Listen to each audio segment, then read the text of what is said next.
Today, I'm going to show you guys what I personally believe to be the absolute best settings for Battlefield 6. These are the settings I use, and I have watched countless videos on Battlefield settings, fine-tuned since the beta these different settings on my game, and I bet it will improve your game. So stick around until the end to see all of my settings. Let's get straight into what I use for my Battlefield 6 settings. So I've got pulled up here a brand new fresh install of Battlefield 6. I was basically going from the EA Play Pro version of Battlefield 6 to the Steam downloads, since I just earlier today bought the full version of the game. But these are the exact settings that I use, so I'm going to be changing settings and showing you what I use as my full settings and what I personally have found to be the best combination of settings overall.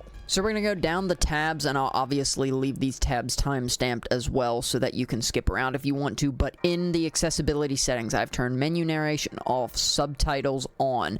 I just have the basic subtitles. I set it to small. It doesn't really necessarily matter to me a whole ton. I leave the audio settings as they are. However, I do change under graphics quality settings, the world brightness here, I change that to 55, just because on some of the darker maps, it can be a little harder to see interior locations. I've found that 60 is a little too bright. 60 makes the outside areas kind of obnoxious, but 50 also makes like some darker interior areas look bad. So I personally have found that 55 is kind of the sweet spot for my computer and for my graphics settings. So next up, we're going to take a look at the color profiles here.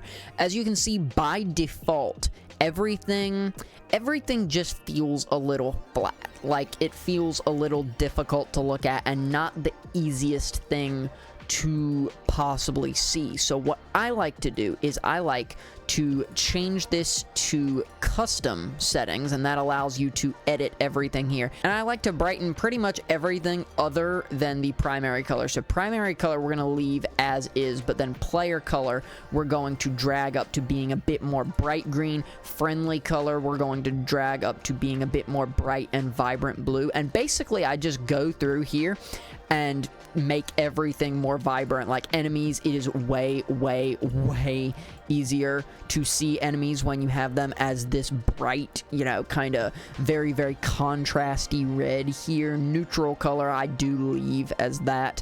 Accent color, we'll go ahead and change that to the brighter, a little bit more obnoxious, dare I say, yellow. And then soft armor, hard armor, I just changed those ever so slightly. And then the warning color I also just drag fully up there so that it is fully orange. And that's what I do for the color profiles settings there. As far as camera effects, this one can literally make or break your game. It can literally make you see enemies faster, and it doesn't look quite as cinematic, it doesn't look quite as cool necessarily, but it makes the game a lot more playable in my opinion. And that is world motion blur, turn it off. Weapon motion blur, turn it off. Infantry HUD motion, turn it off. Keep that crap static. Camera shake amount, turn it to as low as it'll go, which is 50. And then all of these settings I just turn off. The game will look a little less cinematic with these settings, but not only does it run better on my PC, but it also instantly makes me able to see things in the game a lot faster. And there's just, the camera shaking is cool, don't get me wrong, but your camera is still going to shake a bit on 50, so I would rather be able to aim straight than the explosion look quite as cinematic or whatnot. I don't believe I've changed anything here in these controls. The only thing in here that I have changed in terms of the controls is double tap crouch for sprint slide. I just personally turned that off. As far as interact or reload, I like to prioritize interact because, for example, sometimes I am, you know, reloading and I'm trying to throw down a med bag, and you know, I would rather throw that med bag down so that I can get the healing than it prioritize the reload, and oh, I have a full mag but now I'm dead. And everything else I have set to be like that. Everything else here, I personally just leave as is. You can obviously disable tutorials if you want. I just personally like to keep them on just in case I forget what button to push to do what. Okay, now under the gameplay tab, I leave this as is. I leave vertical look settings as is. I definitely would recommend turning capture area outline on. That's so that you even know if you're in the zone to where you are contesting point or capturing point. As far as these hold toggle settings, I just leave them as is. I haven't personally found a need to change any of them. I leave all of these settings in hints as usual. Now, as far as these settings here, I leave infantry aim sensitivity as is, and this is like super nitpicky, but I turned this up to 11 personally. Depending on your mouse, I would look up DPI settings for your mouse and find out what would be this best setting for you personally. And then as far as these settings here, I just leave them as is. I leave everything down here as is. I don't personally like to mess with any of the vehicle sensitivities because I think they are pretty good as is. Alright, now moving on to the HUD tab here. Obviously, you probably want Show HUD to be on because it shows you a ton of, just a ton of valuable information. Infantry HUD motion I have turned off, and I also have vehicle HUD motion turned off as well. All of these settings I leave on, and if we go in here to edit, I do like to make my big map opacity down just a little. You can set it anywhere from 75 to 85 depending on what you like. And then as far as these settings go here, I do like to turn show resources on just because that shows you other player gadgets, other player med bags if you're looking for that and whatnot. And then down here to objective, I leave everything above objective icons as is. However, under objective icons, I leave this top setting to 100, and then for the rest of the settings on here, objective icons opacity, I like to turn that to 80. It just makes things more visible. Objective icons capacity zoomed, I like to turn that to 40. And then occluded, I like to turn it to 20. Then if we go down here to friendly icons, yet again, 100. And then I like to turn this down to 60.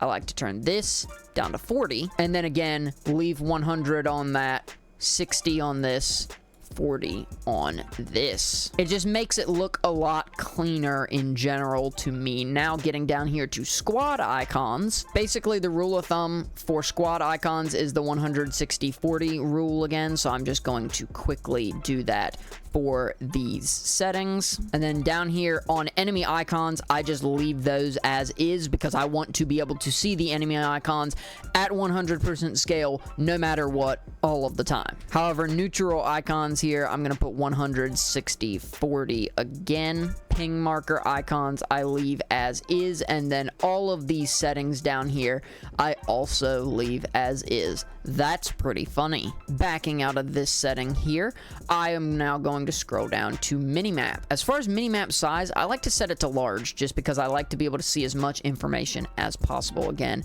I'll set that to 85. Cone opacity of 15 with a cone edge opacity of 40. Those should be default settings. View rotation, I do like to have on.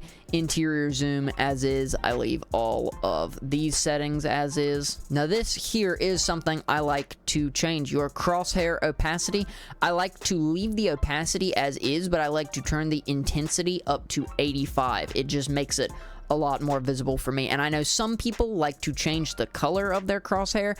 I personally just leave it on the default white, and I leave the thickness at default as well. However, coming down here to hit indicators, this is where I change some things. So I leave the opacity and I leave the intensity as well. However, hit color, I usually leave as just plain white. I like to change headshot color to something other than hit color. For me personally, I like to set it to blue just because that is a color that I personally like and have overtime associated with headshots. And then kill color, I just make that a more intense version of the red. That way you confirm that you've gotten that kill. As far as soft armor hits, I like to personally change that to kind of like a pinkish color. And then hard armor hits, I like to take the current color and just make it a much more intense version of that current color. Armor broken hit indicator, I obviously leave on because I want to know if I have in fact broken that enemy's armor. And then all of these settings down here, I like to leave as is default. Personally, for me, I haven't even played the campaign of Battlefield 6 yet, so I don't even touch the campaign tab. Same thing with controller. I don't even touch the controller tab because I don't play with a controller. We're going to move on here to mouse and keyboard settings. We're going to come to control settings, and we're going to make some adjustments here. I like to leave uniform infantry aiming on, and under this zoom sensitivity coefficient, I personally like to turn it down to 134 because I believe that is what it is set in Battlefield 2042, and I very, very much liked the sensitivity in that. As far as field of view, you can test out seeing what the full 120 for your field of view does. Me personally, I like it right at 110 because 120 feels just a little bit too wide. It feels like there's a little bit too much information on my screen. 110 is what I have personally found the sweet spot to be. We'll go ahead and scroll down a little more. So here under movement, I typically just leave all these settings as is. You can bind something specific to slide if you want to, but you don't have to. We're going to scroll down here to zoom. Now, under zoom specifically, I like to leave infantry weapon zoom obviously to hold rather than toggle. However, for the steady scope button, I like to bind it not only to shift, but I personally like to bind it to right click. And yes, it is going to still change and click bind anyways. That basically makes it to where when you are using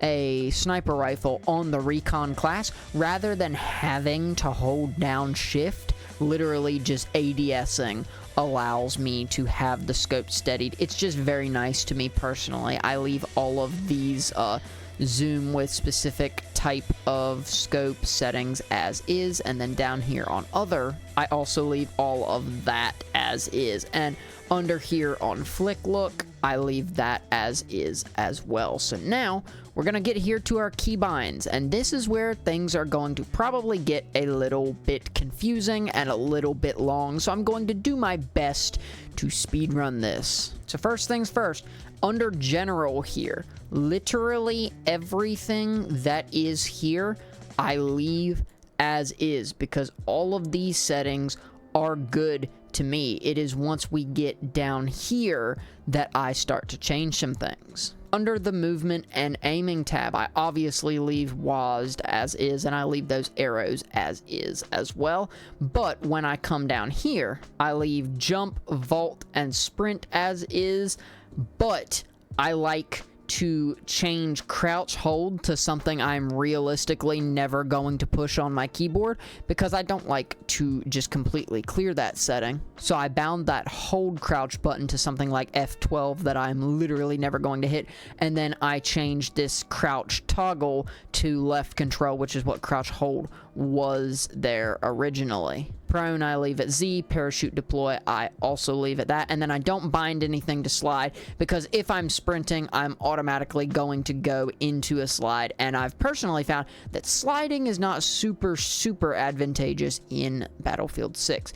Getting down here to the weapons and equipment tab, I leave everything here as is until we get down to Gadget 1 and Gadget 2. Now, I would pretty much always bind your gadgets to mouse buttons if you have mouse buttons. Now, me personally, I do like to invert these mouse buttons. So, for example, I bound my mouse 5 button, which is one of my thumb buttons, to Gadget 1, and I like to basically just switch the direction that they are. I put mouse 5 on that and mouse 4 on that. And then my squad progression / class gadget. What I personally like to bind this to is my equals button, and the reason why I bind that to equals is one of my mouse buttons is bound to equals. So that button is a button that I naturally always have my hand on, and I always want to be able to put my squad progression gadget down, which is why I leave that like that. When I scroll down a little bit more, this is a setting that I find an absolutely massive W to change, and that is rangefinder zeroing if zoomed. I like to bind that to my fire button because at the time of me firing, I could bind that to left click like that, and it would literally just make it where anytime I zoom in, the rangefinder zooms. But I personally have found a little more success when I bind it to the left click, because when I push left click, then it does the rangefinder calculation, and then it fires like it is supposed to. It fires at the range that the enemy is currently at. I've just found more success personally with that. I leave that bound to B, make sure that the steady scope button is bound like that, and then V and F deploy bipod and mount, I leave that as is. So we are now done with those keybinds. When it comes to pretty much all vehicle settings, I literally just leave them as is. I don't touch vehicle settings at all just because I personally don't find a need to. I'm sure I could fine-tune this a bit more, but I don't personally see the need to, and I do turn mouse raw input on, which that should be raw by default. Now we are moving to our graphics tab, and under graphics I like to go ahead and put this to a custom setting. And then for my own personal graphics card, I find the point where there is not really a massive graphics difference between ultra and high settings. So for me personally, high settings is personally all I really need to do. I could run ultra, realistically speaking. That would not be a massive hit, but overkill for me personally just doesn't really make sense. So I like to run it on high settings. And then under here in the graphics quality settings, I pretty much just turn everything onto high like that, everything with the high setting right there. World brightness I obviously change up to 55. I leave UI brightness at 50, but then I do change the sharpness here up to 75. I just personally find that it looks a little bit nicer and looks a little sharper there at 75. When we come in here to the advanced tab, I leave fixed resolution scale as is. You can have a frame rate limiter on here. I personally find like the point of no return for me personally is 120, and usually it depends. It depends on your system. You'll need to look up your system and recommended frame rates. I actually meant to turn this on, but for some reason had it off. I like to limit my frames at 120, and then in menu, I limit my frames to 60. I leave all of this at its base settings here. Field of view at default, this at default, this at default. Again, if for some reason this is up, turn weapon motion blur all the way down, world motion blur the same, and this camera shake amount as low as it can possibly go. I turn this off, I turn this off, and these are two settings, vignette and film grain, both cool cinematic effects, both things that are just using unnecessary, you know, graphics and make things a little harder to see in game from my own personal opinion. Full screen mode, I turn that to borderless. I run it through my main monitor. I game in 1080p, so I set that to the highest it can possibly be. Aspect ratio, I leave at normal. And VSync, if you're running a little low on computer resources, if this looks like if this is literally running at max up here, then I would potentially consider turning VSync on, or if you're experiencing screen tearing, I would also recommend doing it then. And finally, the last tab that we're going to look at, because there's not really anything in system that you need to mess with unless you're a creator, then maybe move with these settings, but I don't personally change them at all. Master volume 100, sound effects 100. The only thing I change is menu music volume. I do turn down to 70 just because that is a little obnoxious occasionally. Obviously keep hit indicator on, and under sound system I play with headphones on, so I have that. Default mix is what I've personally had good.